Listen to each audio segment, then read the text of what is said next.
ಈ ವಿಡಿಯೋವನ್ನು ನೋಡುವ ಮುನ್ನ ನೀವು ಇನ್ನೂ ಕೂಡ ನಮ್ಮ ಚಾನೆಲ್ ಅನ್ನು ಸಬ್ಸ್ಕ್ರೈಬ್ ಆಗದಿದ್ದರೆ ಸಬ್ಸ್ಕ್ರೈಬ್ ಆಗಿ ಮತ್ತು ಈ ವಿಡಿಯೋಗೆ ಒಂದು ಲೈಕ್ ಮಾಡಿ. Hi friends, life line Kannada GK ಅಡ್ಡಾದ ಮತ್ತೊಂದು ವಿಡಿಯೋಗೆ ಸ್ವಾಗತ. ಸ್ನೇಹಿತರೆ, ಗಂಡ ಹೆಂಡತಿ ಲೈಂಗಿಕ ಜೀವನದ ಬಗ್ಗೆ ನಮ್ಮ ಹಿರಿಯರು ಕೆಲವು ಮಹತ್ವದ ವಿಷಯವನ್ನು ಹೇಳಿದ್ದಾರೆ. ಅವುಗಳನ್ನು ನೀವು ಏನಾದರೂ ಪಾಲಿಸಿದ್ರೆ ಸಖತ್ ಸುಖ. ಈ ವಿಡಿಯೋದಲ್ಲಿನ ಮಾಹಿತಿ ಕುತೂಹಲಕಾರಿಯಾಗಿದ್ದು, ಹೀಗಾಗಿ ಯಾರೂ ಕೂಡ ವಿಡಿಯೋವನ್ನು ಸ್ಕಿಪ್ ಮಾಡದೆ ಸಂಪೂರ್ಣವಾಗಿ ನೋಡಿ. ಸ್ನೇಹಿತರೆ, ಗಂಡ ಹೆಂಡತಿ ಸಂಬಂಧ ಅಂದ್ರೆ ಅದು ಋಣಾನುಬಂಧದಿಂದ ಆಗೋದು.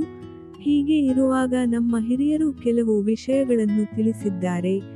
ಈ ಗುಟ್ಟುಗಳು ನಿಮ್ಮ ಸಂಬಂಧವನ್ನು ಇಮ್ಮಡಿಗೊಳಿಸಿ ಹೆಚ್ಚಿನ ಲೈಂಗಿಕ ತೃಪ್ತಿ ನೀಡುತ್ತದೆ. ಅಂದಹಾಗೆ ಯಾವುದೇ ಕಾರಣಕ್ಕೆ ನೀವು ಗಂಡ ಹೆಂಡತಿಯ ಜಗಳವನ್ನು ಬೇರೆಯವರಿಗೆ ಹೇಳಬೇಡಿ.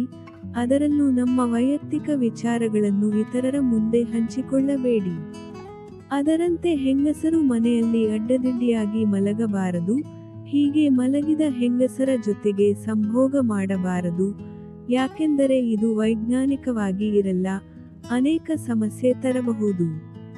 ಹಾಗೆಯೇ ನೀವು ಏನಾದರೂ ಊರಿಗೆ ಹೋಗುತ್ತಿದ್ದರೆ ನೀವು ತೆಗೆದುಕೊಂಡು ಹೋಗುವ ಬಟ್ಟೆಯ ಬ್ಯಾಗ್ ಇಲ್ಲ ಇತರ ವಸ್ತುಗಳ ಮೇಲೆ ಕುಳಿತುಕೊಳ್ಳಬಾರದು. ಯಾಕೆಂದರೆ ಹೀಗೆ ಕುಸಿತುಕೊಳ್ಳುವುದು ಅಶುಭ ಅಂತ ಹೇಳಲಾಗುತ್ತೆ. ಇನ್ನು ಸಂಜೆಯ ಹೊತ್ತು ಮನೆಯಲ್ಲಿ ಮುಸುಕು ಹೊದ್ದು ಮಲಗಬಾರದು. ಇದು ಮನೆಗೆ ಮತ್ತು ಮನಕ್ಕೆ ಒಳ್ಳೆಯದಲ್ಲ. ಸ್ನೇಹಿತರೆ, ಹೆಂಗಸರು ಯಾವತ್ತೂ ತೆಳ್ಳಗಿನ ರವಕ್ಕೆಯ ಬಟ್ಟೆ ಧರಿಸಬಾರದು. ಯಾಕೆಂದರೆ ಮಹಿಳೆಯರ ಮರ್ಯಾದೆಯ ದೃಷ್ಟಿಯಿಂದ ಇದನ್ನು ಹೇಳಲಾಗಿದೆ. ಹಾಗೆ ಅರ್ಧಂಬರ್ಧ ಮುಖ ತೊಳೆಯುವುದು, ಕಾಲಿನ ಹಿಮ್ಮಡಿ ನೆನೆಯದಂತೆ ಮುಂಗಾಲು ಮಾತ್ರ ತೊಳೆದು ಹಿಮ್ಮಡಿ ಒದ್ದೆ ಮಾಡದೇ ಇರಬಾರದು. ಇದರಿಂದ ನಿಮ್ಮ ಮನೆಗೆ ದಾರಿದ್ರ್ಯ ಬರುತ್ತೆ, ಅಲ್ಲದೆ ನಿಮಗೆ ಶನಿ ಹೆಗಲೇರುತ್ತಾನೆ. ವೈಯಕ್ತಿಕವಾಗಿ ಸ್ವಚ್ಛತೆ ಮತ್ತು ಆರೋಗ್ಯದ ದೃಷ್ಟಿಯಿಂದ ಇದನ್ನು ಹೇಳಲಾಗಿದೆ. ಸ್ನೇಹಿತರೆ, ಮುಖ್ಯವಾಗಿ ಊಟ ಮತ್ತು ಸಂಭೋಗಕ್ಕಿಂತ ಮುಂಚೆ ಮೂತ್ರ ವಿಸರ್ಜನೆ ಮಾಡಬೇಕು. ಇದು ಆರೋಗ್ಯದ ದೃಷ್ಟಿಯಿಂದ ಉತ್ತಮ. ಹೆಂಗಸರು ಪೂರ್ತಿ ಬೆತ್ತಲೆಯಾಗಿ ಸ್ನಾನ ಮಾಡಬಾರದಂತೆ. ಯಾಕೆಂದರೆ ಮೈಮೇಲೆ ಗುಪ್ತ ಅಂಗಗಳು ಮುಚ್ಚುವ ಬಟ್ಟೆ ಇರಬೇಕು. ಇದು ಸಂಪ್ರದಾಯ ಜೊತೆಗೆ ಮರ್ಯಾದೆಯ ವಿಷಯ ಆಗಿದೆ. ಸ್ನೇಹಿತರೆ, ಪ್ರತಿದಿನ ಸಮಯಕ್ಕೆ ಸರಿಯಾಗಿ ಊಟ ಮಾಡಬೇಕು. ಇದರಿಂದ ಆರೋಗ್ಯದ ದೃಷ್ಟಿಯಿಂದ ಒಳ್ಳೆಯದು. ಹಾಗೆ ನೀವು ಏನಾದ್ರೂ ಬಸುರಿ, ಬಾಣಂತಿ ಮತ್ತು ಮಗು ಅಥವಾ ವಯಸ್ಸಾದವರನ್ನು ನೋಡಲು ಹೋಗುವಾಗ ಬರಿಗೈಯಲ್ಲಿ ಹೋಗಬಾರದು. ಹಾಗೆ ನೋಡಲು ಬಂದವರನ್ನು ಬರಿಗೈಯಲ್ಲಿ ಕಳುಹಿಸಬಾರದು.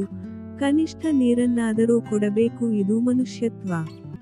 ಹಾಗೆ ಬಿಸಿ ಅನ್ನಕ್ಕೆ ಹಾಲು ಅಥವಾ ಮೊಸರು ಹಾಕಿ ತಿನ್ನಬಾರದು. ಇದು ಆರೋಗ್ಯ ದೃಷ್ಟಿಯಿಂದ ಸರಿಯಲ್ಲ. ಸ್ನೇಹಿತರೆ, ಒದ್ದೆ ಬಟ್ಟೆಯನ್ನು ಮೈಮೇಲೆ ಧರಿಸಬಾರದು. ಮುಸ್ಸಂಜೆ ವೇಳೆ ಬಟ್ಟೆ ಒಗೆಯಬಾರದು. ಇದು ಅಶುಭ ಸಮಯವೆಂದು ಪರಿಗಣಿಸಲಾಗಿದೆ. ಮನೆಯ ಹೊಸ್ತಿಲು ಮೇಲೆ ಕೂರಬಾರದು. ಇದು ಅಡೆತಡೆ ಮತ್ತು ಅಶುಭವೆಂದು ಪರಿಗಣಿಸಲಾಗಿದೆ. ಹಾಗೆ ಊಟದ ಮಧ್ಯೆ ಅರ್ಧಕ್ಕೆ ಬಿಟ್ಟು ಎದ್ದು ಹೋಗಬಾರದು. ಕಸಬೊರಕೆ, ಚಪ್ಪಲಿ ಇದನ್ನು ತಲೆ ಕೆಳಗಾಗಿ ಇಡಬಾರದು. ಏಣಿಯನ್ನು ಉದ್ದಕ್ಕೆ ಮಲಗಿಸಬಾರದು. ಮಾಡಿದ ಅಡುಗೆಗೆ ಒಗ್ಗರಣೆ ಹಾಕದೆ ಗಂಡಸರಿಗೆ ಬಡಿಸಬಾರದು. ಊಟ ಮಾಡಲು ನಾವು ಕಾಯಬೇಕು. ಯಾವುದೇ ಕಾರಣಕ್ಕೂ ಊಟವನ್ನು ಕಾಯಿಸಬಾರದು. ಎಂಜಲು ಕೈಯಲ್ಲಿ ತಟ್ಟೆ ಎತ್ತಬಾರದು. ಹೊರಗಡೆ ಹೊರಡುವ ಮುನ್ನ ಹಿರಿಯರ ಕಾಲಿಗೆ ನಮಸ್ಕರಿಸಬೇಕು. ಮನೆಯಿಂದ ಗಂಡ ಹೊರಟ ನಂತರ ಹೆಂಡತಿ ಮುಖ ತೊಳೆಯುವುದು, ಸ್ನಾನ ಮಾಡುವುದು, ಮನೆ ಒರೆಸುವುದು ಅಶುಭದ ಸಂಕೇತವಾಗಿದೆ. ಗಂಡ ಊಟಕ್ಕೆ ಕುಳಿತಾಗ ಹಾಲಿಗೆ ಹೆಪ್ಪು ಹಾಕಬಾರದು. ಇದು ಅಶುಭವಾಗಿದೆ. ಸ್ನೇಹಿತರೆ, ನೋಡಿದ್ರಲ್ಲ, ಇದೇ ತರಹದ ಮಾಹಿತಿಗಾಗಿ ನಮ್ಮ ಚಾನಲ್ ಸಬ್ಸ್ಕ್ರೈಬ್ ಮಾಡಿಕೊಳ್ಳಿ. ಈ ಮಾಹಿತಿ ಇಷ್ಟವಾದಲ್ಲಿ ವಿಡಿಯೋಗೆ ಲೈಕ್ ಮಾಡಿ, ಶೇರ್ ಮಾಡಿ. ನಮಸ್ಕಾರ.